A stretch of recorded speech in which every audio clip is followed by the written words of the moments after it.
하나님은 자비로우신 분입니다. 그리스도인이라면은 이에 대해서 모두가 다 잘 알고 있습니다. 이 역시 하나님의 속성으로 우리 인간이 이해할 수 있는 속성입니다. 하나님께서는 자신의 자비를 인간에게 보이실 수 있습니다. 주는 자비로우시고 은혜로우시며 노하기를 더디하시고 자비가 풍성하시도다. 여러분 중에서 하나님의 자비를 체험하지 않은 사람은 단 한 사람도 없습니다. 여러분이 그 사실을 인정하든 인정하지 않든 받아들이든 받아들이지 않든 그것은 문제될 것이 없습니다. 하나님의 자비는 여러분에게도 이미 베풀어졌습니다. 여러분은 지금도 하나님의 자비 가운데 있습니다. 생을 살아오면서 여러분들은 하나님 자비를 베푸세요. 하나님 도와주세요. 하나님 불쌍히 여겨주세요. 하나님 살려주세요. 이렇게 말한 적이 있을 것입니다. 그때 하나님께서 여러분을 도와주셨고 여러분은 어려움에서 벗어날 수 있었습니다. 그렇게 해주셨는데도 하나님의 일들을 거부하고 배은망덕하게 행했다면 그것은 여러분의 문제입니다. 지지락을 공부했는데 창세기 1장을 부인하는 사람이 있다면 그 역시 그 사람의 문제입니다. 어쨌든 하나님께서는 자비로우시며 하나님의 자애로운 자비는 그분이 하시는 모든 일에 함께합니다. 그러나 오 주여 주께서는 긍휼이 충만하시고 은혜로우시며 오래 참으시고 자비와 진리가 풍성하신 하나님이니 하나님은 죄인들을 참으시고 악하고 못된 사람들에게도 자비로우십니다. 주는 오래 참고 자비가 크며 죄악과 허물을 용서하나 범법자를 결코 깨끗게 하지 않으며 그 조상들의 죄악을 그 자손들 3, 4대까지 미치게 하느니라 하셨나이다. 주로다 자비롭고 은혜로우며 오래 참고 선함과 진리가 풍성한 주 하나님이로다. 자비를 수천 대까지 간직하며 죄악과 허물과 죄를 용서하나 범법자가 결코 깨끗게 되지는 아니하리니 그 조상들의 죄악을 그 자손들과 그 자손들의 자손들 3, 4대까지 미치게 하느니라 하시니라. 보라 내가 한 언약을 세우리니 내 모든 백성 앞에서 내가 경이로운 일들을 행하리라. 그런 일은 온 땅 어느 곳에서도 어느 민족 안에서도 행해지지 않은 것이니라. 내가 있는 곳 가운데서 모든 백성이 주의 일을 보리니 이는 내가 너와 함께 행할 일이 두려운 것임이라. 마태복음 5장에서도 예수 그리스도께서 말씀하셨습니다. 이는 하나님께서 그분의 태양을 악인과 선인 위에 떠오르게 하시며 의로운 자와 불의한 자 위에 비를 내리심이라. 여러분이 인정하든 인정하지 않든 여러분이 악인이었음에도 불구하고 주님께서는 불의한 자 위에 비를 내려주셨고 태양을 쬐어주셨으며 지금까지 자비를 베풀어 주셨습니다. 하나님께서 어떤 사람을 차사하고 그 외 기타 사고에서 보호해 주신 것을 두고 영적으로도 하나님께서 자신을 받아들이셨다고 착각하는 사람이 있습니다. 그렇지만 구원이라는 면에서 보면은 그것은 사실이 아닙니다. 하나님께서 코넬료의 기도를 받아들이신 것은 코넬료의 선함을 기억하고 계신 것뿐입니다. 그렇다고 해서 코넬료가 복음을 듣기 전에 구원받은 것은 아닙니다. 하나님께서는 종종 자비로우시고 종종 긍휼을 베푸셔서 인간의 악을 참으시기도 하고 어떤 일이 생기는 것을 허락하시기도 하십니다. 그렇지만 하나님의 자비가 영원토록 지속되는 것이 아니고 죽을 때 여러분은 하나님의 자비하에서 죽든지 아니면 그분의 진노 아래서 죽든지 둘 중 하나라는 사실을 반드시 알아야 합니다. 하나님의 진노하심은 반드시 있고 인간이 그것을 알 수도 있고 느낄 수도 있습니다. 믿지 않는 자는 생명을 보지 못하고 오히려 하나님의 진노가 그 사람 위에 머물러 있다고 요한복음 3장은 말씀하십니다. 하나님께서 그의 진노를 나타내시고 또 그의 능력을 알게 하시려고 멸하기에 합당한 진노의 그릇들에게 심히 오래 참음으로 인내하시며 영광에 이르도록 예비된 자비의 그릇들에게 그의 영광의 풍요함을 알게 하고자 하셨다고 성경은 말씀하십니다. 그러므로 하나님의 자비로움에 대해서 말할 때 하나님의 진노에 대해서도 잊어서는 안 됩니다. 하나님께서는 온전하신 분이시고 균형 잡히신 분이십니다. 그런데도 사람들은 하나님께서 항상 사랑, 평화, 자비, 온유하기만 하다고 오해하고 있습니다. 하지만 하나님은 결코 그런 분이 아닙니다. 우리 하나님은 소멸케 하시는 불이십니다. 하나님은 또한 질투하십니다.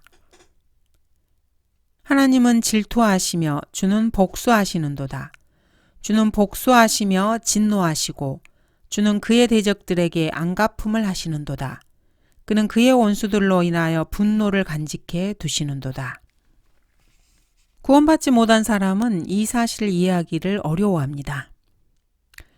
왜냐하면은 그러나 자연인은 하나님의 영의 일들을 받아들이지 아니하나니 이는 그 일들이 그 사람에게는 어리석게 여기지기 때문이요 또 알 수도 없나니 이는 그 일들이 영적으로만이 분별되기 때문입니다. 구원받지 못한 사람은 하나님께서 질투하실 수 있다는 사실을 상상도 못합니다. 그렇지만 그것은 인간의 모든 속성이 하나님 안에서 1000배, 10,000배 이상으로 확대되어 나타나는 것입니다. 이를 알지 못하는 사람은 영적 소경들로 어리석은 자들입니다. 성경을 통해서 그리스도인은 하나님께서 자신의 형상대로 인간을 만드신 것을 알고 있습니다. 그러므로 인간에게서 발견되는 속성들 역시 자연히 인간의 창조주에게서도 발견될 수 있습니다. 인간 내부에서 보여지는 온갖 모든 속성들은 하나님 안에서 100만 배로 확대되어 나타나기 때문에 그 강도를 도저히 상상하기가 어렵습니다. 예수 그리스도께서 겟세마네 동산에서 무릎 꿇고 기도하시면서 자신이 죄인들 대신 죄가 되고 저주가 되어서 하나님의 진노 아래 놓이게 되었다는 사실 앞에서 고뇌하셨는데 그 고뇌를 상상할 수 있는 사람은 이 지상에 그 누구도 없습니다. 자신의 평생 동안에 단 한 번도 불순한 생각조차 해보지 않으신 주 예수님께서 그런 고난과 고뇌를 겪으신 것입니다. 하나님의 속성들은 수십만 배 이상으로 확대되어 나타납니다. 질투심이라는 것이 나쁘고 악하게 될 수도 있고 또 질투와 시기가 인간이 느낄 수 있는 가장 나쁜 감정으로 말할 수 없는 상처를 만들 수도 있지만 어쨌든 이 질투의 감정이 올바로 사용된다면은 그것은 올바르고 거룩하며 참된 성품의 일부가 될 수 있습니다. 진노는 잔인하고 성냄은 사나오나 시기 앞에 누가 설 수 있으리요. 사탄은 질투심에 눈이 멀어서 하나님의 보좌를 탐내게 되었습니다. 카인이 아벨을 살해한 건 역시 질투 때문이었습니다. 요셉의 형제들이 요셉을 노예로 팔아 이집트로 보낸 건 역시 질투심에 기인했습니다. 아론과 미리암이 모세에게 반역한 것도 또 사울이 다윗을 죽이려고 했던 것도 모두 질투심 때문이었습니다. 예수님을 십자가에 못 박게 된 동기도 종교 지도자들의 질투 때문이었습니다. 그들은 그리스도의 권위와 능력과 지혜를 질투했습니다. 그들은 백성들이 예수님을 따르는 것을 질투했습니다. 그 무엇과도 연관되지 않은 질투는 중립적이지만 잘못된 질투는 이 세상에서 가장 파괴적이고 마귀적인 힘을 갖습니다. 그렇지만 질투는 또 참된 동기이기도 합니다. 질투는 올바른 것을 지키도록 주어졌습니다. 바울은 고린도후서 11장에서 자신의 질투심을 이렇게 표현했습니다. 이는 내가 경건한 질투로 너희에게 질투를 느낌이라. 성경에는 우리 안에 거하는 영이 시기할 만큼 갈망한다고 말하고 있습니다. 이는 성령께서 자신에게 속한 자기 재산에 대해서 관심을 갖고 계시다는 말입니다. 질투로 때로 가족을 보호하기도 합니다. 만약 남편이 아내가 다른 남자에게 관심을 갖는 것을 너그러이 내버려 두고 또 아내가 남편이 다른 여자에게 관심을 갖는 것을 그냥 내버려 둔다면은 그 가정은 더 이상 가정이라고 할 수 없습니다. 오늘날 세태로 보면은 이 정도의 강력한 말이 필요합니다. 오늘날은 간음, 살인, 강도들이 들끓고 있고 사회 전반에 쫙 깔려 있습니다. 하나님께서 질투하실 수 있다는 것은 성경적으로 바르게 살펴봐야 합니다. 하나님께서는 자신의 자녀들이 세상과 뒤섞이는 것을 결코 용납하지 않으십니다. 하나님께서는 자신의 자녀들을 사랑하시고 자기 자신만을 위해 그들이 살기를 원하십니다. 자식들의 안녕, 행복, 복지, 생활에 질투심을 갖지 않고 있는 부모는 정상적인 부모라고 할 수 없습니다. 정상적인 성정을 지닌 정상적인 부모라면은 부모들이 원하는 방향이 아니고 세상이 원하는 방식으로 자식들이 자라는 것을 결코 내버려 두지 않을 것입니다. 정상적인 부모라면은 가정 내에서 자기들이 정한 올바른 도덕이 아닌 불경건하고 세상적이고 더럽고 육신적이고 사악한 사회를 그대로 따라가는 것을 싫어하는 것은 당연합니다. 하나님은 자비로우십니다. 동시에 하나님께서는 소멸케 하시는 진노하시는 불이십니다. 하나님은 질투하시는 분입니다.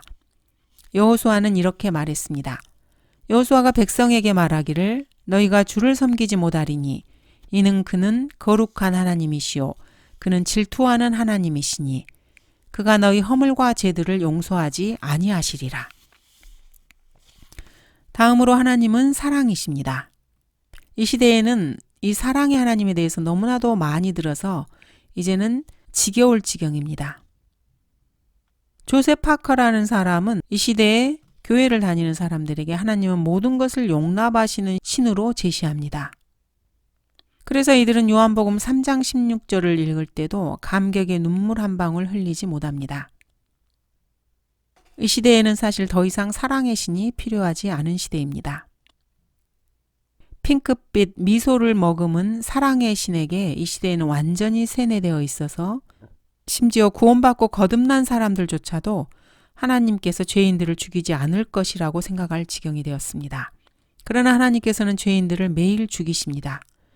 물론 하나님께서는 죄인들이 멸망하는 것을 기뻐하지 않으시고 오래 참으시기 때문에 아무도 멸망하지 않고 다 회개에 이르게 하시기를 원하십니다. 하지만 이 동일한 하나님께서는 이제는 나, 곧 내가 그인 줄 알라. 나와 함께하는 신이 없도다. 나는 죽이기도 하고 살리기도 하며 상하게도 하고 낫게도 하나니 내 손에서 건져낼 수 있는 자가 없도다. 라고 말씀하십니다. 복수와 보응이 내게 속해 있으니 내 진노 중에 불이 붙어서 가장 낮은 지옥까지 살을 것이라. 어린아이들이 내게 오는 것을 허락하고 금하지 말라. 하나님의 나라가 이런 자들의 것이니라고 말씀하신 분께서 너희 뱀들아 독사들의 세대야 어떻게 너희가 지옥의 저주에서 피할 수 있겠느냐라고도 말씀하셨습니다. 마음이 순결한 자들은 복이 있나니 라고 말씀하신 주님께서 너희는 너희 아비 마귀에게서 나와서 너희 아비의 정욕을 행하고자 하는도다 라고 말씀하셨습니다. 그러므로 하나님의 사랑에 대해서 말할 때 그렇게 많은 시간을 거기에 쓸 필요는 없습니다. 이 시대의 사람들은 하나님께서는 사랑이시기 때문에 자기가 아무리 마귀같이 살고 제멋대로 육신의 정욕을 따라 산다 해도 하나님께서 손가락 하나 되지 않을 것이라고 착각을 하고 있습니다. 그러나 주님께서는 그런 자들을 반드시 죽이실 것입니다. 로마서 8장은 너희가 육신을 따라 살면 죽을 것이라고 말씀하고 있습니다. 이 구절은 그리스도인들에게 기록된 말씀입니다. 요한일서 5장 16절에 따르면 그리스도인에게도 사망에 이르게 하는 죄도 있다는 것을 알아야 합니다. 하나님께서는 구원받지 못한 자들에게 말씀하십니다. 자주 책망을 받으면서도 목이 곧은 자는 갑자기 패망을 당하리니 도움이 없으리라. 너는 내일을 자랑하지 말라. 하루 동안에 무슨 일이 일어날는지 내가 알 수 없음이라. 성경에 대해서 아무것도 모르면서 하나님은 사랑이에요. 울며 회개하면은 양팔을 벌리고 너를 맞으실 거고 용서하실 거야. 이런 식으로 둘러대지 마시기 바랍니다. 하나님께서는 예수님의 피의 속죄의 근거에서 여러분을 용서하실 뿐입니다. 여러분의 피는 타락한 피고 그래서 썩어서 흙으로 돌아갈 뿐입니다. 여러분의 육신은 잘못되었습니다. 그래서 늙고 죽고 썩어서 흙이 되는 것입니다. 아무리 자신의 의를 내세워도 이것이 바로 여러분의 운명입니다. 요한일서 4장 8절은 하나님은 사랑이시다라고 말씀합니다. 그러나 우리가 오해하지 말아야 할 것은 사랑은 하나님이 아니라는 것입니다. 요한일서 3장 16절은 요한복음 3장 16절처럼 하나님이 사랑이심을 말하고 있습니다. 하나님이 세상을 이처럼 사랑하셔서 그의 독생자를 주셨으니 시제가 모두 다 과거입니다. 여기에 사랑이 있으니 우리가 하나님을 사랑한 것이 아니요 그분이 우리를 사랑하시고 여기서도 시제가 과거입니다. 하나님께서 이 세상에 보여주셔야 할 모든 참된 사랑은 갈보리 십자가에서 이미 다 나타났습니다. 과거에 다 이루었습니다. 그러므로 원하는 자에 의해서도 아니요 달리는 자에 의해서도 아니며 오직 자비를 베푸시는 하나님에 의해서니라. 하나님께서는 거듭나지 못한 세상에 갈보리에서 자비를 모두 다 보여주시기로 정하셨습니다. 여러분이 하나님의 사랑과 자비를 원한다면 갈보리를 가면 됩니다. 갈보리에서 여러분은 하나님의 진노와 하나님께서 흘리신 피를 동시에 볼 수 있습니다. 갈보리에서 흘리신 그 피는 하나님의 피라고 성경은 말씀하십니다. 사랑과 자비는 하나님의 죄에 대한 진노와 의에 대한 질투심이 나타난 동일한 장소에서 나타났습니다. 그것은 고통스럽고 수치스럽고 나무로 되어 있고 못에 박히고 채찍 자국이 선명하고 피에 물든 십자가였습니다. 이 십자가 위에 여러분들은 하나님의 사랑에 대해서는 꿈도 꿀 수 없습니다. 갈보리 십자가 위에서 하나님의 사랑을 찾는다면 스스로를 속이는 바보일 뿐입니다. 주님께서는 그 누구도 너희를 속이지 못하게 하라. 그 누구도 자신을 속이지 말라고 경고하셨는데 여러분 역시 그렇게 되지 않도록 애써야 합니다. 이 시대에 하나님의 사랑이 하나님의 요구사항을 만족시킴 없이 얻어질 수 있는 것으로 생각한다면 그 사람은 사탄에게 속고 있는 것입니다. 그러므로 원하는 자에 의해서도 아니요. 인간인 여러분이 하나님께서 어떠한 자비를 베푸셔야 하는지 결정한 권리가 있는 것이 아닙니다. 달리는 자에 의해서도 아니며 여러분은 이 문제에 개입할 수가 없습니다. 하나님께서는 여러분에게 자비를 이미 보여주셨고 어디에서 자비를 베푸셨는가도 보여주셨습니다. 사람들이 그곳 갈보리 십자가로 올 때까지 하나님의 진노와 칼이 그 사람을 계속 겨누고 있다는 것을 기억해야 합니다. 이 세상 죄를 제거하시는 하나님의 어린 양께서 피 흘리신 그곳 갈보리 십자가로 가지 않는다면 하나님께서는 그 사람에게 겨누신 그 칼을 결코 치우지 않으실 것입니다. 지금의 이 말이 이상하게 들리는 사람은 그 사람이 불신자라는 뜻입니다. 너무나 오랫동안 불신앙으로 젖어 있어서 이런 말을 이해하지 못하는 것입니다. 지금 여러분의 귀를 씻고 이 말씀에 귀를 기울이시기 바랍니다. 악한 사귐은 좋은 행실을 부패시키느니라. 여러분이 지금 사귀고 있는 사람들과 여러분이 읽고 있는 책, 보고 있는 드라마, 그런 것들로 인해서 여러분이 진리에 관해서 까막눈이 되어버린 것일 수도 있습니다. 하나님은 사랑이시며 또한 신실한 분이십니다. 하나님은 신실하신 분으로 신명기 7장 9절은 그러므로 주 너의 하나님을 알라. 그분은 하나님이시니 그를 사랑하고 그의 계명들을 지키는 자들에게 언약과 자비를 일천대까지 지키시는 신실한 하나님이시라고 말씀합니다. 이것은 내가 아브라함과 이삭과 야곱에게 맹세한 그 땅이니 내가 그것을 내 씨에게 주리라 하였느니라. 내가 그것을 내 눈으로 보게 하였으나 너는 그곳으로 건너가지 못하리라. 신약 성경 전체에서 하나님의 신실하심에 관한 위대한 약속이 그리스도인들에게 주어졌다는 것은 그리스도인이라면 누구나 잘 알고 있습니다.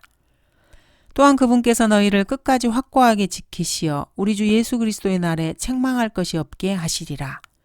너희를 그의 아들 예수 그리스도 우리 주의 교제 안으로 부르신 하나님께서는 신실하시도다.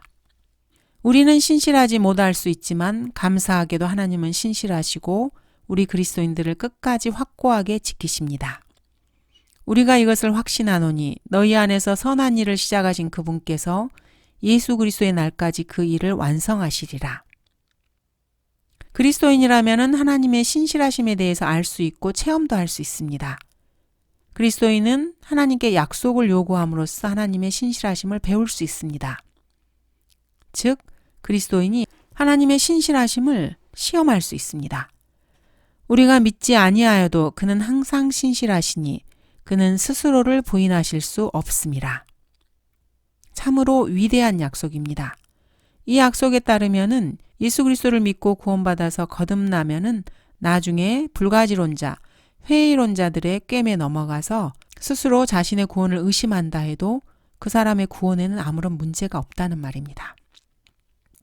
방금 드린 말씀에 따르면은 우리가 믿지 않아도 주님은 항상 신실하셔서 스스로를 부인하실 수 없기 때문입니다.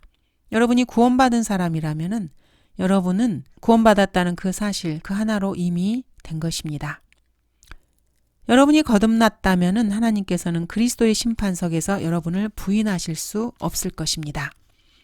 거듭난 하나님의 자녀에게는 예수 그리스도께서 내가 너희에게 말하노니 나는 너희가 어디서 온 자들인지 모르노라.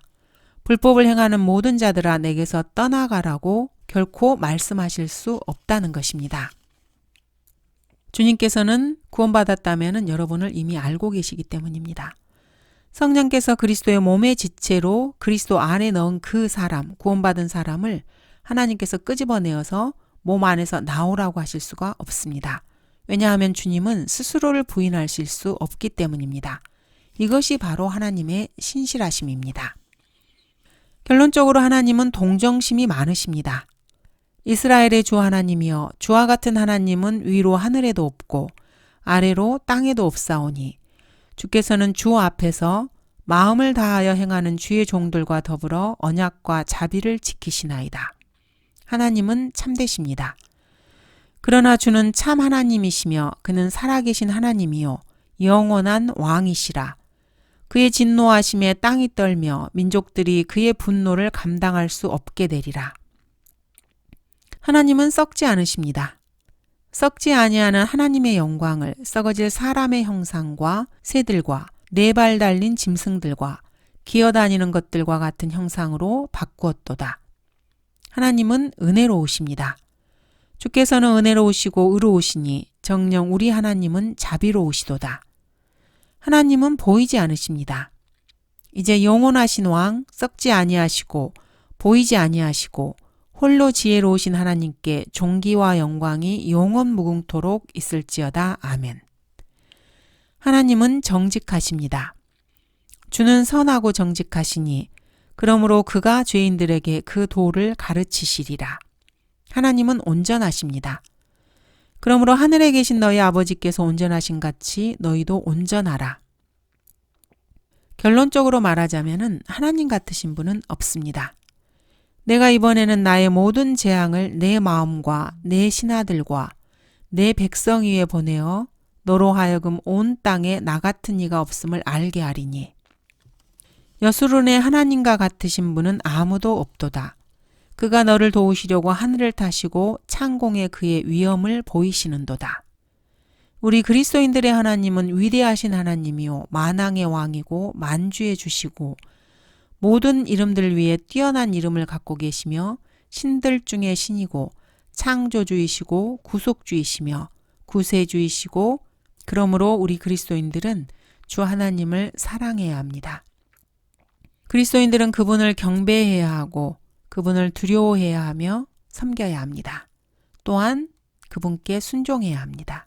왜냐하면 주를 두려워하는 것이 지혜의 시작이기 때문입니다. 감사합니다.